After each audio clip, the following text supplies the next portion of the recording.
Please subscribe to Facetv Africa and turn the notification on. Facetv Africa, ẹ jọ̀ọ́, subscribe, hete. Face TV was Swoby. Gani Adams, you are a disgrace to a Yoruba land. I am telling you. You are a fool. I am telling you. A minimum sorrow. This is Baba Confirmed JP. I am a prophet of God. I am a spiritualist. I run spiritual church and I do spiritual work. Onírọ́ ni ẹ́, Gani Adams. Ṣó o ti mọ̀ pé nínú fídíò ẹ nígbà tí wọ́n mú àwọn bọ̀bọ́ yẹn tí wọ́n fi wákìlì sílẹ̀, ṣó mọ̀ pé ó sọ nínú fídíò yẹn pé ẹ ti lọ gbà wọ́n sílẹ̀. Nígbà tí ẹni tó dẹ̀ fẹ́ gbà wọ́n jáde tó ń ro tiẹ̀ mọ́ tiẹ̀, ìwọ ló ro tiwa mọ́ tiẹ̀. Ètò tó bá ti ń jalè, ètò tó bá ti ń purọ́, ètò pé nǹkan oní nǹkan ló máa fẹ́ gbà mọ́ tiẹ̀, kì í ro tènìyàn mọ́ tiẹ̀. Nígbà tí bàbá Sunday Igboho dẹ̀ jáde tó ń ro tiẹ̀ mọ́ tiwọn, báwo ni bàbá wa àwọn ọmọ wọn ṣe máa wà nínú kinní, tó dẹ̀ ro tiẹ̀ mọ́ tiwọn, ẹ wá jáde ń sọ̀rọ̀ òṣì lẹ́nu. Jẹ́lọ́sì ni sẹ́, jẹ́lọ́sì ni ìwọ bọ́ta kó lọ sí bàbá Sunday Igboho ṣe ń ṣe yẹn. Ìwọ kẹ́ ò tó bẹ́ẹ̀. Ọmọ ọdún mélòó ni ẹ tó péré ẹ lágbàlagbà? Bàbá 90 ṣì ń ṣiṣẹ́ l'Amẹ́ríkà. Ọmọ ọdún mélòó ni ẹ? Ẹ̀yin ọ̀dẹ̀ tẹ́ntẹ́lẹ̀ Gani Adams. Ọmọ ọdún mélòó ni Gani Adams? Bàbá 75 ṣì ń ṣiṣẹ́ l'Amẹ́ríkà àti kò ṣiṣẹ́. Tó ń pèrè lánàá Kakanfò. Àwọn olórí burúkú tí wọ́n fi jẹ oyè yẹn ṣèbí torí oúnjẹ tó máa jẹ náà ni. Ààrẹ Ọ̀nà Kakanfò, ẹni tó ní agbára tó yẹ pé wíru wàhálà yìí ṣe ń ṣẹlẹ̀ tó máa lọ kojú àwọn mọ́lá, òun ló ń pè bẹ́ẹ̀ kò yẹ pé olórí burúkú tó máa jókòó sórí orí ṣíà tó máa ní I am doing this, I am a ní láti fi ọgbọ́n ṣe, a ní láti. Ààrẹ Ọ̀nà Kakanfò, ẹni tó bá fi jí Ààrẹ Ọ̀nà Kakanfò, jẹ́ kí n sọ fún ẹ, onínú fùfù ni. Tó bá ti lè rí nǹkan tó yẹ pé ó máa tírígà agbára tó wà lára ẹ yẹn, wàá kọ̀ gbọ́ tó ti ṣí ogun ni. Ìwọ ṣí ogun. Ààrẹ Ọ̀nà Kakanfò Gani Adams, ìwọ ṣí ogun èmi nìkan pẹ̀lú ẹ̀ ní kò ṣí. Kò wá wò fi àwọn ọmọ ẹ sílẹ̀ lẹ́yìn. Kò ṣí ogun pé o ṣí ogun fún bàbá confam. Ó máa bára ẹ nílẹ̀ níṣẹ́. Wàá dé ní yẹ̀yẹ́ níwájú àwọn tí wọ́n fi ẹ́ ṣe ààrẹ. Àwọn náà mọ̀ pé o ní nǹkan kan. Nítorí owó àwọn ìrandíran wọn jẹ máa jẹ̀yà àwọn tó fi ẹ jẹ. Èmi ò mọ̀ wọ́n rí, kò sí nǹkan tó kèmí pẹ̀lú wọn. Mi ò lè bójú mi torí ẹnikẹ́ni. Kò sí nǹkan tó kèmí pẹ̀lú anybody tó fi ẹ jẹ Ààrẹ Ọ̀nà Kakanfò. Kó má dà fún dodo wọn láyé. Who are they? Àwọn àgbà tí wọn ò tó ọ̀run wọn ni wọ́n fi ẹ jẹ Ààrẹ Ọ̀nà Kakanfò. Àwọn àgbà tó jẹ́ pé nínú ayé yìí ni wọ́n máa parí sí, nínú ọ̀run ìyà ló máa lọ jẹ ló fi ẹ jẹ Ààrẹ Ọ̀nà Kakanfò. Àwọn ọ̀bàyéjẹ́ ilẹ̀ Yorùbá, àwọn tó balẹ̀ Yorùbá jẹ́ ló fi ẹ jẹ oyè yẹn. Èèyàn gbọ́dọ̀ jẹrú oyè yẹn kí ìyà máa jẹ àwọn tí wọ́n kó sí lábẹ́. Ẹni tọ́lọ́run dẹ̀ gbé síbẹ̀, bàbá Sunday Igboho, ẹ wá ń dọ̀tẹ̀, ẹ ń dìtẹ̀. Iṣẹ́ tó ń ṣe ò fẹ́ jẹ́ kó jáde. Ẹ máa sọ̀rọ̀ síwájú, tó bá tún yẹ tó máa sọ̀rọ̀ sẹ́yìn. Ṣé ẹ rí pé tiyín ti ta báyìí? Tó bá dé ìyá, àwọn kan máa ní kó lọ ọkọ. Ìta ló fẹ́ tá ò bá ti kọ́kọ́ pa àwọn tó àtàjọ jẹ́ Yorùbá àtàwọn ọba. Ẹbí mò ń tẹnu mọ́ kó ọ̀dàlẹ̀ ní gbogbo wọn. Bàbá Sunday bóyá máa sọ tí wọ́n nìyẹn pé àwọn ń kí wọn, wọ́n júbà wọn, àwọn gẹ́gẹ́ bó yìí gbọ́dọ̀ ṣe sọ nìyẹn. Ṣùgbọ́n àwa tọ́lọ́run ń rọ́ tá à ń rí, kí n sọ fún yín, tá à ń rí dodo ẹ̀, àwa máa sọ síta. Ṣùgbọ́n bàbá Sunday Igboho gẹ́gẹ́ bí àwọn ṣe ní láti sọ ni wọ́n ti ń sọ yẹn. Àwọn làwọn ṣe ìbákiní fine, dispute it is okay, but àwa àìmọye àwọn tọ́lọ́run ti rán náà. Tí yẹ pé àwọn lọ gbà prepare nǹkan tọ́lọ́run rán wọn nítorí wọn ò fẹ́ ṣẹ̀ sí èèyàn, ṣùgbọ́n ó lè ṣẹ̀ sí Ọlọ́run. Ọlọ́run rán ẹ níṣẹ́. Obìnrin kan jáde lẹ́nu ọjọ́ mẹ́ta yìí, ó wá ṣà ń kóòtì Bíbélì, ó ń kóòtì oríṣiríṣi. Olúwa ṣe kiri kan, ẹ̀yin Kìrìsìtẹ́nì ẹ lọ máa gbàdúrà, ẹ̀yin jẹ́ lọ máa gbàdúrà. Àdúrà lọ̀rọ̀ yìí kan. Ṣáàdúrà lọ̀rọ̀ yìí kan. Israeli tí wọ́n ní Israeli tí wọ́n forí kírísítẹ́nì sọ sí gan ó ń ja ogun lọ́wọ́ èyí tẹ́ ẹ̀ mọ ohun tẹ́ ń ṣe èyí tí ọpọlọ yìí ti dàrú tọpọlọ yìí ti yòrò Israeli tí wọ́n sọrí kírísítẹ́nì sí gangan táwọn à ń lọ dòdòdà táwọn à lọ sí Jerusalem méjì ni mo ti débẹ̀ ogun ó ń ja ogun lọ́wọ́ pẹ̀lú Palestine wa.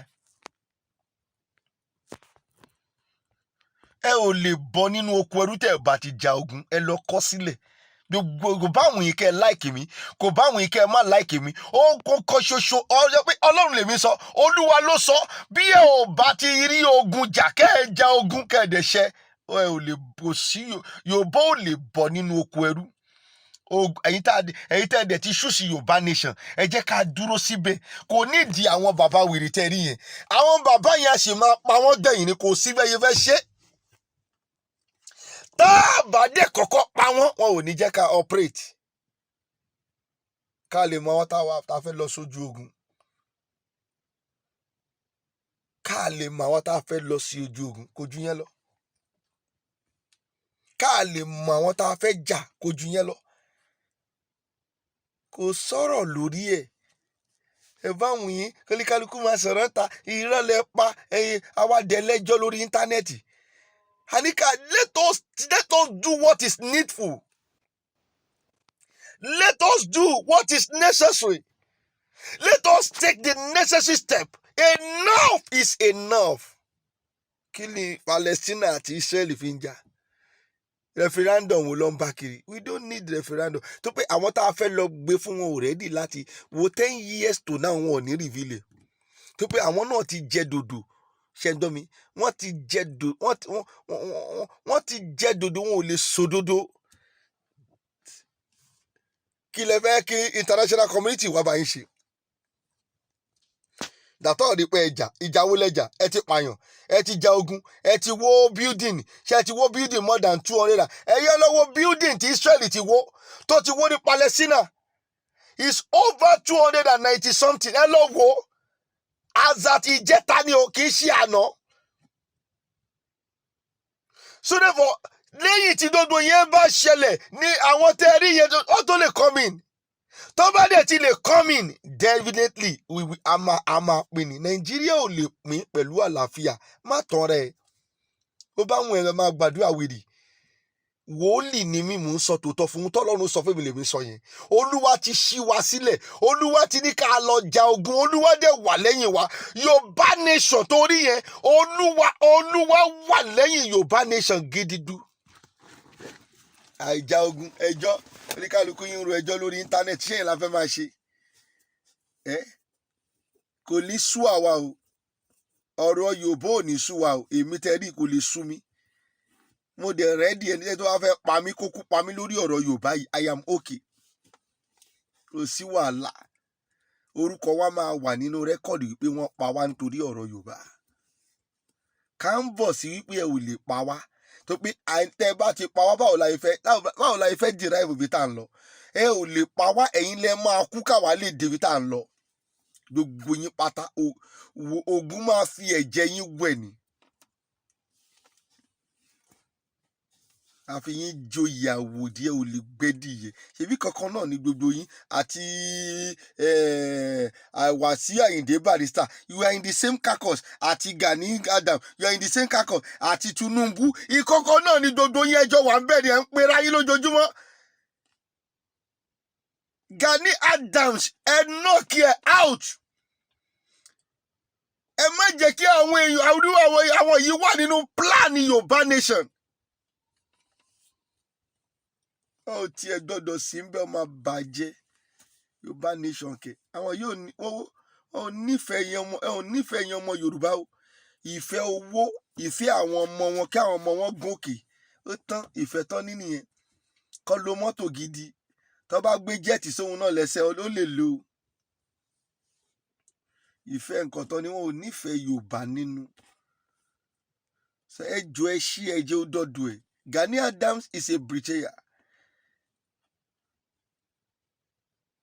Ọ̀dàlẹ̀ ni kò sọ̀rọ̀ lórí ẹ̀ bàbá Sunday Igboho mo bẹ̀ yín ẹ gbàgbé ọ̀rọ̀ bọ̀bọ́ yẹn òun náà máa bá ogun lọ gbẹ̀yìn tó pé ọ̀dàlẹ̀ máa bálẹ̀ lọ ló máa bá ogun Nàìjíríà lọ ó máa bá ogun ìlú yìí lọ nígbẹ̀yìn.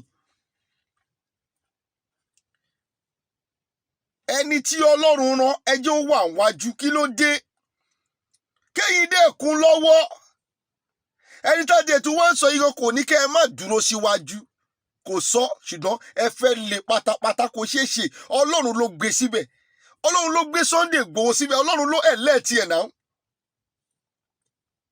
ṣe ẹni tí Ọlọ́run bá wá ẹlẹ́ẹ̀tì kò sẹ́ni tó lè ṣí nídìí béèyàn kan bá lóun máa ṣí nídìí Ọlọ́run máa ṣí ti dòǹdò ni. Leave him and let him do what God has sent him. Ẹ jáwọ́ nínú àpọ̀ tó rù yọ. Ẹ̀yin tẹ́ ẹ fẹ́ jẹ́ kógun kó sinmi.